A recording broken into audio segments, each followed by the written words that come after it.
Welcome to LabMinutes.com. In this video, we will look at how we can configure Cisco ISE to support device admin authentication. If you're familiar with Cisco ACS, you know that the protocol commonly used for this is TACACS. But since ISE does not support TACACS at this point, we are stuck with using Radius, which means that we will be missing certain features like per command authorization. Although rumor has it that TACACS is coming in ISE version 2, so let's keep our fingers crossed for that. Now let's take a look at our lab setup.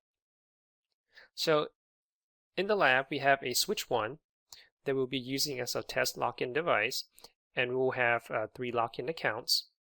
2 of them reside in Active Directory called admin1 and employee1. The third account, we'll be creating that local to ISE. We're going to begin our configuration on the switch. So we're here going to create a local user account. So in case the switch loses connectivity to the Radius server, it still have an account to fall back to. Call it admin with the password Cisco. And we also want to make sure we have enable password configure as well. So enable password called Cisco as well. Now we are going to enable AAA with the command AAA new model. And then enable AAA authentication with AAA authentication. Type login with the default group of Radius and then falling back to local. Okay, now we're going to have to tell the switch what Radius servers to use. So we configure Radius server host with the IP 172.16.32.102, which is the IP of our ISE server, and the Radius key of Cisco.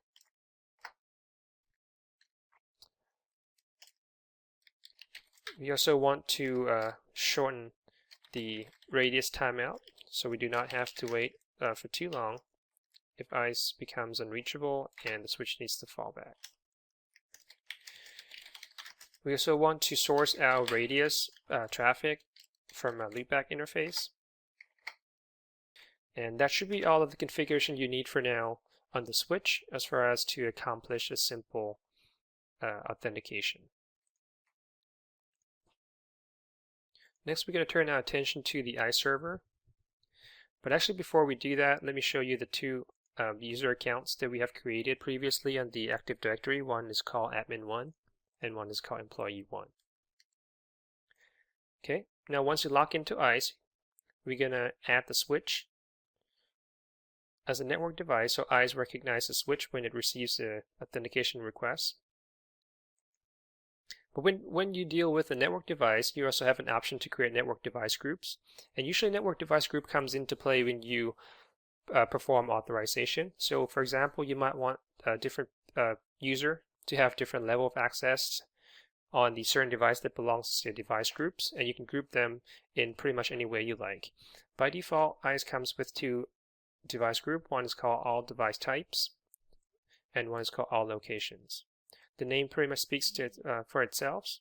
So for the device type is basically any device type, and you can create a subgroups.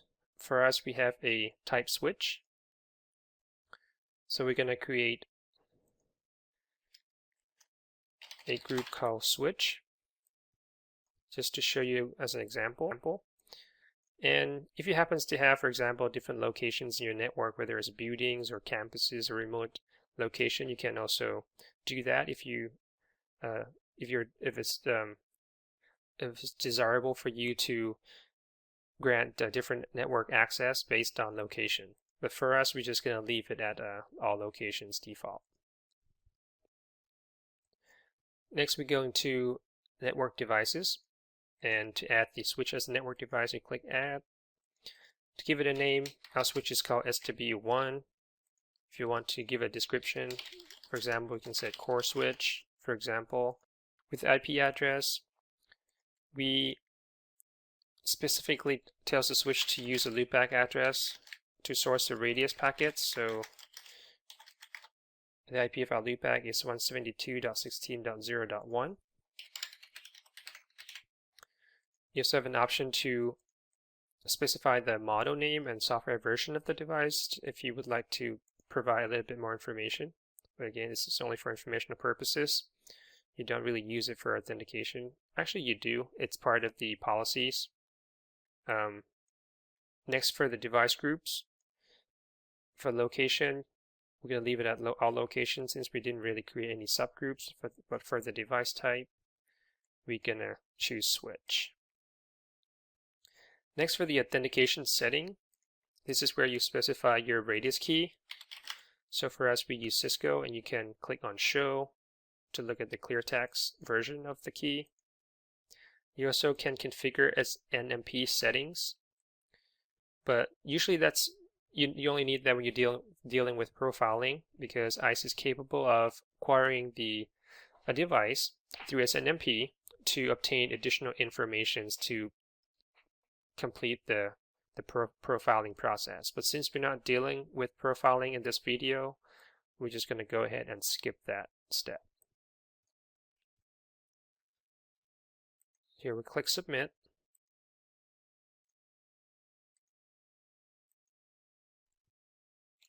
Okay, now the switch has been added. Next, we're going to create a local user account. So where you go is Identity Management and then Identities. So under Users, since we're going to create a user account and not the endpoints account, so go Add, give it the name called Local1, and there's a few attributes that you can enter. And these attributes are pretty much customizable, so if there are additional attributes you would like to give to your local account, your user account, then you can create additional ones. It's just on a separate page. But for here, we're going to leave email blank. Password, we will use Cisco123 to meet the password complexity. With Cisco123, first name, last name, everything else, we're just going to leave it blank. So submit. Here's our local account. Now that we have all those configured, we're going to start configuring our authentication policies. Okay, so here's the authentication policy page. So when it comes to configuring the policies on ISE, it's pretty much very similar to ACS version 5, where it's a table full of rules, and then each rule gets evaluated from top to bottom. So you want to make sure that most of the time the more specific rule is put on top, and a more generic one is at the bottom, so rule gets matched properly. So by default, Cisco provided two authentication rules. One is called MAP for the MAC address bypass, and one's for .1x. You can go ahead and modify those rules if you want to use them, but I personally like to keep those as a template for a future reference. So what you can do is to basically disable them, and later on, if you want to for example, create a rule for map or .1x, you can just duplicate them. Okay, so when you construct a rule for, it's not just the authentication policy, but pretty much all the policies on ISE is based on the concept of condition and result. Again, very similar to what's on ACS 5. So condition is basically a series of attributes that you need to specify, so ISE can use them and match it with the authentication request that it receives from the user. And based on a successful match, ISE can look at the result and grant the network access accordingly. As I mentioned earlier, when you construct a rule for your policy, you want to try to be as specific as you can by specifying certain conditions. But the question is, how do you know what conditions to use? Well, one option is to obviously, well, right here, so just duplicate the rules that's provided already by Cisco, the default rules, or you can, as a second option, which is what we are going to do in this lab, is to first come up with the more generic rule, so it will match your authentication, and then we can then try to look into the request itself and identify what kind of attributes we can use to construct our condition. So here we're going to go ahead and use the default rule as our generic rule. For the allow protocol, we're going to leave that default for now, since we don't really know what protocol will actually be used, authentication method that will be used. And for the identity source, since we're planning to use both AD and local, by default it's been set to internal user, which is local database. In the previous video on AD integration, we have already created an identity source sequence called AD local. So let me select that for now and go ahead and save. And I'm going to jump to the identity source sequence page to show you what it looks like in case you missed on the video. Okay, so now that's saved. Let me go ahead and go in under identity source sequences. And here under LNAME AD local.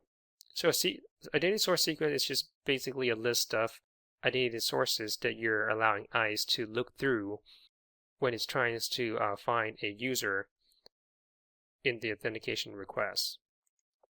So here with AD local, we have a list of AD1 as the first priority, and then the internal user as second options. So it's pretty straightforward. Now that we have authentication policies set up here, we have to look into authorization, which is normally follows authentication. And again, ISE comes with the default authorization rules that we are going to go ahead and disable.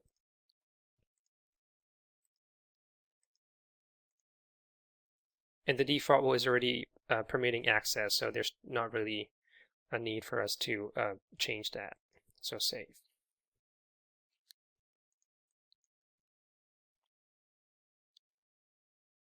Okay, now that we have both authentication and authorization rules in place, we're going to go ahead and do some tests. We can actually watch the authentication results as it comes into ISE by going to operations and then authentication. And here, this is the table that will be populated as the request comes in, and it will show you exactly what's the result of each request. You can set up a refresh rate on the page as low as 3 seconds, so we'll keep refreshing for 3 seconds. So let's go ahead and do that. And now we're going to switch back to our switch and do a quick authentication. So we're going to telnet to the switch loopback address and use our AD account admin1 with the password Cisco. You can see we get dropped into the switch prompt. Let's go ahead and go all the way to enable mode and do who. You can see here we are logged in as admin1. And if you go back to ISE on the live authentication page, you can see here is a successful authentication lock entry. Okay, so let's exit. Let's try our local account that we created on ISE, which is local 1, just to prove that the identity source sequence is working properly. So local 1 is on ISE, and I just did the password Cisco, which is incorrect because the password for local 1 is Cisco123, so you guys can see the failed authentication. So let's actually do local 1 and then Cisco123. Okay, with the correct password, again, we now have access on the switch. Going back to live authentication page, here is the failed authentication with the red cross. And let's stop that refresh for a second so it doesn't keep bumping me back to the beginning of the page. Right here with the failure reason, if you hover your cursor on it, you will see it say the wrong password, invalid share secret. So it's pretty obvious as far as why it failed the authentication. And here, this entry is the result of a successful authentication. Okay, now let's look into a little more detail of each successful authentication here. This is very useful as far as troubleshooting and looking at what was going on within the each authentication. So let's wait for that page to load up.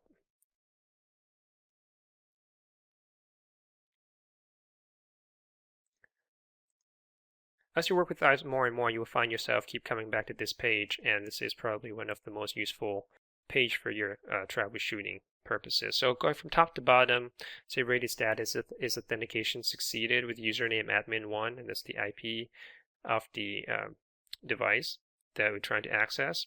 Allow protocol, it matched the default network access, which we never changed, and the identity store, it's telling you it was using Active Directory. Also, the authorization profile was the default that's permit access, and the authentication protocol is coming in as PAP, which is clear text type of authentication. So we can certainly use that for our authentication conditions. So let's make a quick note on that. Okay, so we got LM ISE1,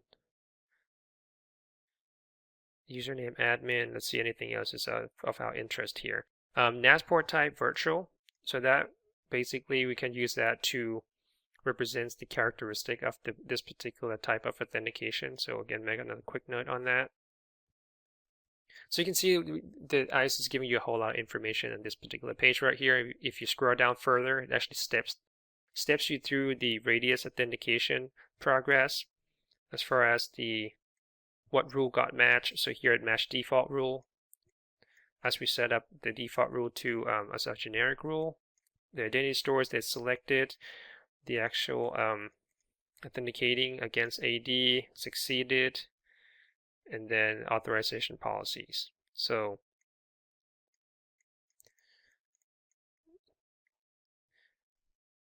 all right, now that we know exactly how to come up with the condition, let's go back to our authentication policies. Before we do that, let me show you the policy elements. Actually, authentication right here, the allow protocol at default is allowing all the protocols. Let's say we want to lock that down just to the PAP, like we saw in the authentication detail. So the way to do that is to come up with results, policy element results. And we're dealing with authentication here, so allow protocols, and that's the default network access to show you. By default, we are actually allowing a whole lot of protocol here. In addition to PAP, you've got ETLS, you've got PEEP, you've got EFAST. Okay, so what we want to do is to create a new allow protocol that's only allow PAP. So we're going to call it LM underscore PAP underscore only. And we're going to uncheck pretty much everything except PAP.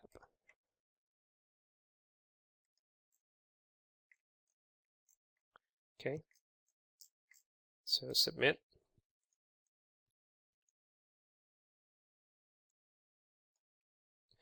Now we can go ahead and create our a more specific entry of authentication policy. So right here you have an option to insert a brand new empty rule or duplicate. Since we're not dealing with map, we're just going to do insert new rule above. And we want to call it LM device admin.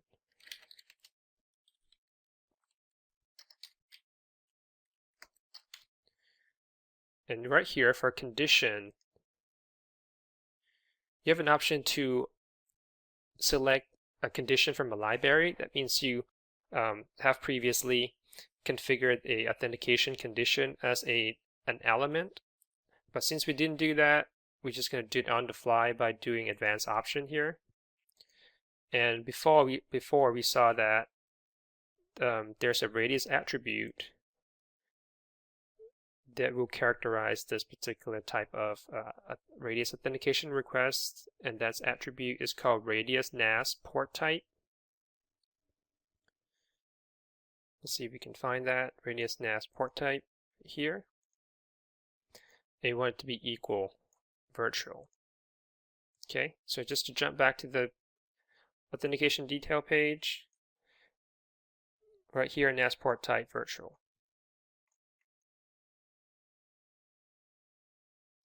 All right, so now that we have that allow protocol, we have already created an element, policy element results, call lmpap only. Okay, if you expand that, you have more options to create additional conditions. And some of the conditions that are available down here might not be available up here. So for us, another condition that we want to configured is Authentication Protocol PAP ASCII. Okay, so we want it to match PAP specifically. And again, we want to do it on the fly here, so the advanced option, and that's under network access, authentication method, and here we're matching PAP ASCII. Just to show you that particular option or condition is not really available up here. So let's say add attribute value. Although it has network access just like down below, it doesn't have an option for authentication method. So we cannot do that in the top level. We have to kind of do it down below there. So let's go ahead and delete that. Okay, now that we have that in place and we want to point our database to the AD local sequence, just like before. And now that we have a more specific authentication rule, there's not really a need for us to use the default rule anymore. And best practice, make it a deny. So deny access. Okay, anything that doesn't match our rules that we specifically configured should be automatically denied. So let's go ahead and save.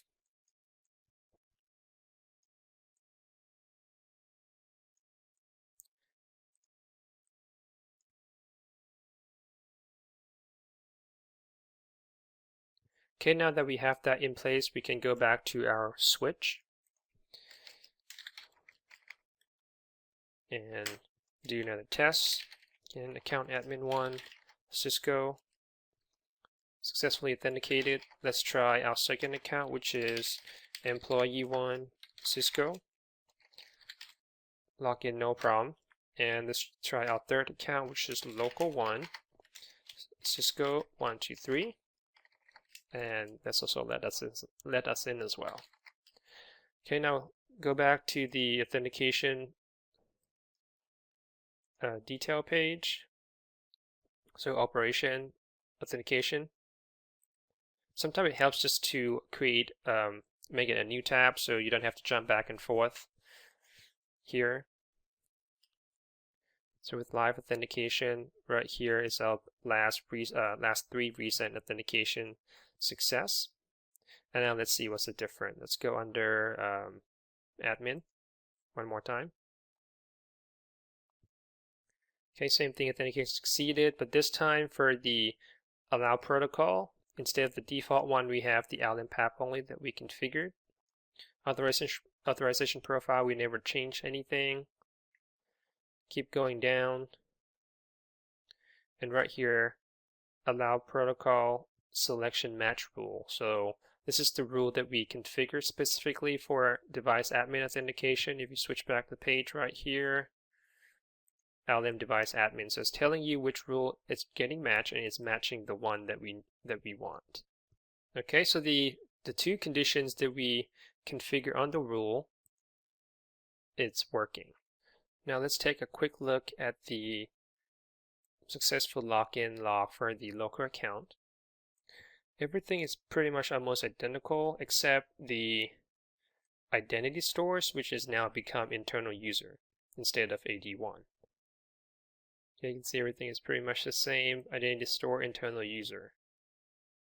Okay, so as you can see, constructing a authentication policy rule is fairly straightforward. The tricky part is to know exactly what conditions you need to match a particular type of radius authentication. And then make sure if you have multiple rules, they're put in the proper order, and the one that's more specific should be on top and get matched first. And you can always go back and use the 2 default rules as your template if it happens to fit your authentication type. Okay, that's it. That pretty much wraps up our video on device admin authentication using Cisco ISE. Thank you for watching LabMinutes.com. I'll see you guys in the next video.